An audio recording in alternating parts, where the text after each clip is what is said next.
Capítulo 6. Acerca de mestre e servo. Os companheiros dão sua opinião a respeito de Mirdá.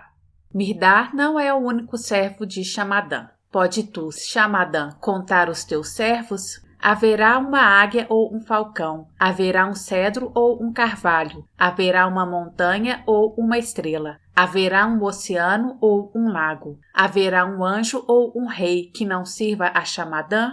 Não está o mundo todo a serviço de Xamadã?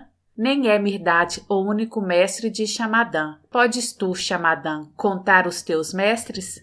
Haverá um besouro ou uma pulga, uma coruja ou um pardal, haverá um cardo ou um renovo, haverá uma gota de orvalho ou uma lagoa, haverá um mendigo ou um gatuno que não sejam servidos por Xamadã.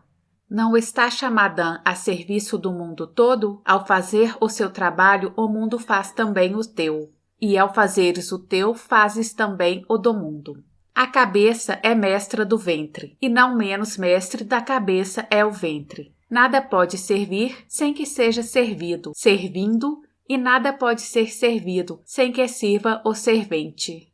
Em verdade te digo, Xamadã, como a todos vós, o servo é o mestre do mestre, o mestre é o servo do servo. Que o servo não abaixe a sua cerviz, e que não a levante o mestre.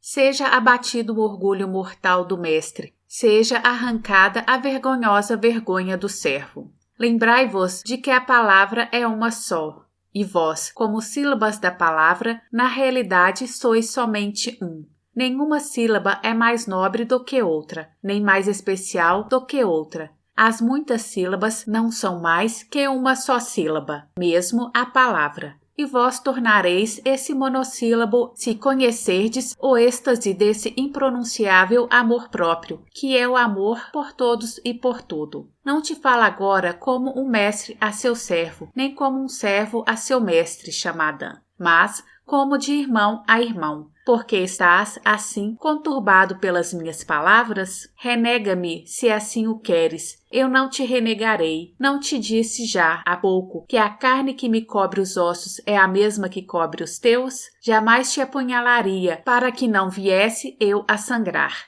Embanha, pois, a tua língua, se não queres derramar o teu sangue. Descerra o teu coração para mim se o queres, ter fechado a todo sofrimento. Melhor é não ter língua do que ter uma cujas palavras são armadilhas e cardos. E as palavras serão sempre chagas e armadilhas, até que a língua seja purificada pela sagrada compreensão. Peço-vos que examineis os vossos corações, ó monges. Peço-vos que derrubeis todas as barreiras que houver dentro de vós. Peço-vos que atireis fora todas as faixas com que o vosso eu está ainda enfaixado, a fim de que os possais ver uno com a palavra de Deus, eternamente em paz consigo mesma e com todos os mundos que dela emanam. Assim ensinava a Noé, assim eu agora vos ensino. Assim dizendo, retirou-se Mirdá para a sua cela, deixando-nos imensamente confusos. Depois de guardarem por algum tempo um silêncio quase esmagador, começaram os companheiros a debandar, dizendo cada qual, ao retirar-se, a sua opinião sobre Mirdá. Xamadã disse, um mendigo a sonhar com a coroa real. Micaion, ele é clandestino, não disse a ele, assim ensinava eu a Noé? Abimar, um carretel de linha embaraçada. Micaster, uma estrela de outro firmamento. Penum, a sua mente é poderosa, mas se perde em contradições. Zamora, uma harpa maravilhosa, afinada numa clave que desconhecemos. Rimbal, uma palavra errante, em busca de um ouvido amigo. Capítulo 7. Micaon e Naronda mantêm uma palestra noturna com Mirdad. Este os avisa do dilúvio que está por vir, rogando-lhes que estejam prontos. Cerca da 2ª do 3º quarto, senti que se abria a porta de minha cela e ouvi Micaion a sussurrar para mim. Estás acordado, Naronda? O sono não visitou minha cela esta noite, Micaon, nem nas minhas pálpebras fez o seu ninho. E ele, achas que ele dorme? Falas do mestre? Já o chamas de mestre? Permita o fado que eu seja. Não poderei achar descanso enquanto não me certificar da sua identidade. Vamos procurá-lo imediatamente. E andando nas pontas dos pés, saímos de minha cela e entramos na do mestre. Uma réstia de luar prateado, entrando por uma fresta no alto da parede, iluminava o seu humilde leito estendido no solo. Evidentemente, não fora ocupado naquela noite. Aquele a quem procurávamos não se encontrava ali onde o buscáramos. Confusos, envergonhados e desapontados, estávamos para volver sobre os nossos passos, quando, subitamente, sua voz amena nos chegou aos ouvidos, antes que nossos olhos pudessem lobrigar sua graciosa figura à porta. Não vos conturbeis, sentai-vos em paz. No cume das montanhas, a noite rapidamente se dissolve em alvorada. A hora é propícia para a dissolução. Micaion, perplexo e balbuciante, perdoai-nos se somos importunos, não dormimos a noite toda. O sono é um autoesquecimento muito breve. Melhor é afogar a personalidade desperto do que tomar alguns goles de esquecimento em dedais de sono. Que buscais de verdade? Vínhamos para saber quem sois. Entre os homens sou um Deus. Quando estou em Deus, sou um homem. Compreendeste, Micaion? Dizeis uma blasfêmia. Contra o Deus de Micaion, talvez, contra o Deus de Mirdá, jamais. Haverá tantos deuses como há homens. Para que faleis de um para Micaion e outro para Mirdá? Deus não é muitos. Deus é único. São, porém, muitas e diversas as sombras dos homens. Enquanto os homens projetarem suas sombras na terra, o Deus de cada homem não será maior do que a sua sombra. Só o que não tem sombra está na luz. Só o que não tem sombra conhece o Deus único, porque Deus é luz, e só a luz pode conhecer a luz. Não nos faleis em enigmas. Ainda é muito fraca a nossa compreensão. Tudo é enigma para o homem que segue uma sombra, pois esse tal caminha em luz emprestada e tropeça na sua própria sombra.